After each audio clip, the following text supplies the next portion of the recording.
आपने हर बार यहाँ पे देखा है इससे ज़्यादा भीड़ होती है। इस बार फाउंडेशन की वजह से काफ़ी कम लोग आए हैं, लोग अपने घरों में छठ मना रहे हैं, इसको कैसे देखते हैं?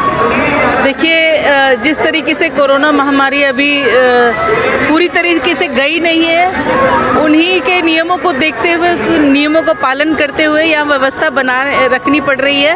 तो डीएम और एसडीएम की तरफ से जो आदेश थे, प्रशासन की तरफ से जो आदेश थे, सभी की लिस्ट उन्होंने पहले से मंगवाई थी, सभी को पहले से एक संख्या निर्धारित की गई थी और एक व्रती के साथ कितने लोग आ सकते हैं ये भी निर्धारित किया गया था। बहुत व्यवस्था बनाने के बाद आप देख रहे हैं यहाँ बहुत सभी लोग बड़े आराम से यहाँ पूजा कर पा रहे हैं, ये क्योंकि बहुत बड़ा महापर्व है और बहुत बड़ी संख्या में यहाँ पूर्वांचल वासी रहते हैं। मैम, जैसे कि केजरीवाल सरकार ने बार बार डिसीजन चेंज किया, कभी हाँ कभी ना, कभी हाँ फिर ना, और फाइनली ये कह के टाल दिया कि यमुना में गंदगी फैलेगी, इसीलिए हम नदी किनारे कोई भी ऐसा पर्व नहीं होने देंगे। दिल्ली के इतिहास में पहली बार ये हुआ है। देखिए, मैं समझती हूँ यमुना में गंदगी की कारण ना देखते हुए हम देखें कि यहाँ सोशल डिस्टेंस और कोरोना महामारी की वजह से ये सब जो है इस तरीके की व्यवस्था की गई है। पिछले साल तो कोरोना की वजह से पूजा नहीं हो पाई थी, लोगों ने घरों में ही पूजा की थी, कहीं भी किसी तालाब में पूजा नहीं हो पाई थी, ना यमुना पे हो पाई थी। तो ये डिसीजन भी अभी फ्राइडे को ही आया है। बहुत 3 दिन के अंदर ही इतनी सुंदर व्यवस्था जो दिल्ली प्रशासन की तरफ से की गई है, इसके लिए मैं केजरीवाल जी का और पूरे अपने प्रशासन का यहाँ सभी का बहुत बहुत धन्यवाद करती हूँ। बहुत सुंदर व्यवस्था की गई है, बहुत साफ सफाई के साथ यहाँ इतने सुंदर घाट बनाए गए हैं, सभी लोग बड़ी सहूलियत के साथ, बड़े आराम के साथ यहाँ पूजा कर रहे हैं। यूपी बिहार के लोगों के अंदर बहुत गुस्सा है इस चीज़ को लेके, इसका इलेक्शन में कहीं अगर इफेक्ट पड़ गया तो केजरीवाल सरकार को लेने के देने ना पड़ जाए। देखिए, मैं समझती हूँ ये आस्था का पर्व है, लोग अपने घर में भी बहुत सम्मान के साथ, बहुत श्रद्धा के साथ पूजा कर रहे हैं। जो लोग समझते हैं इन चीज़ों को, क्योंकि जिस तरीके से अभी कुछ प्रतिबंध पूर्णतः हटे नहीं है, उसी को देखते हुए ये व्यवस्था की गई है और श्रद्धा की बात है, बहुत सारे लोग घर पे भी पूजा कर रहे हैं।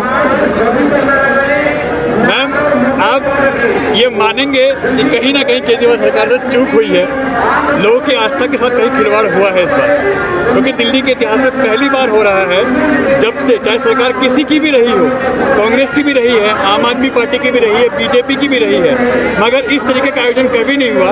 यमुना किनारे होने वाला पर्व कुंड के अंदर या प्राकृतिक ना होके यहाँ रेडीमेड तरीके से बनाया जा रहा है। देखिए, जो आप कह रहे हैं पहली बार हुआ है, पहली बार ही कोरोना महामारी भी हमने देखी अपनी लाइफ में।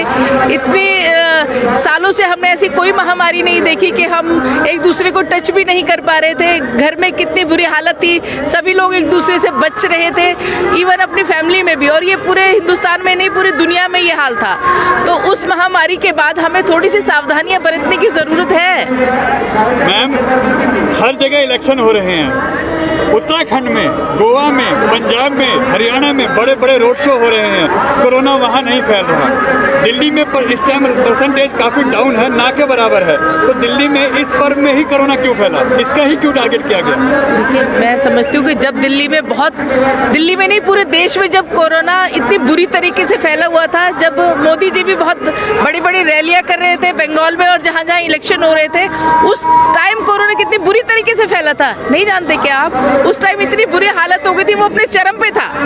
तो यही वजह रही कि उन चीज़ों को ध्यान में रखते हुए हम सावधानी से काम कर रहे हैं अगर केजरीवाल जी, तो हमें तो उनको धन्यवाद देना चाहिए। महामारी को रोकने के लिए प्रयास कर रहे हैं, तो उसके लिए हमें धन्यवाद देना चाहिए। पिछले लगभग 10 साल से यहाँ 5वें पुश्ते पर ये घाट बनाए जा रहे हैं। घाट पहले प्राकृतिक रूप में होते थे, लेकिन इस बार पहली बार ऐसा हुआ है कि बहुत साफ सुथरे तरीके से यहाँ 4 घाट बनाए गए, पहले 3 बनाए गए थे, फिर हम सभी लोगों ने रिक्वेस्ट की डीएम मैडम से, एसडीएम सर से, तो उसके बाद एक घाट और बनाया गया है और इतने सुंदर तरीके से घाट बनाए गए, जल बोर्ड द्वारा इसमें साफ सुथरा पानी डाला गया है, नीचे कारपेट लगाए गए हैं, सभी के बैठने की, यहाँ रुकने की बहुत सुंदर व्यवस्था है। तो इन सब के लिए मैं समझती हूँ कि और बहुत सारे लोग ऐसे भी हैं जो चाहते हैं कि वो अपने घर में ही पूजा करें, बहुत श्रद्धा के साथ घर में भी बहुत सारे लोग पूजा करें। मेरी बहुत लोगों से बात हुई जो अपने परिवार के साथ घर में पूजा कर रहे हैं, और यहाँ आप देखेंगे तो आसपास तीसरे पुश्ते से और बहुत दूर दूर से यहाँ लोग आए हुए हैं। हालांकि पहले बहुत बड़े पैमाने पर यहाँ पूजा होती थी और यमुना नदी के किनारे भी, वजीरा घाट पर भी बहुत बड़े पैमाने पर पूजा होती थी। लेकिन लोग समझदार हैं, लोग समझ रहे हैं इन सब चीज़ों को। तो मैं सभी को छठ मैया की बहुत बहुत शुभकामनाएं देती हूँ और चाहती हूँ कि छठ मैया की कृपा हम सब पर बनी रहे। प्रकृति की इस पूजा को हमें श्रद्धापूर्वक बनाना है।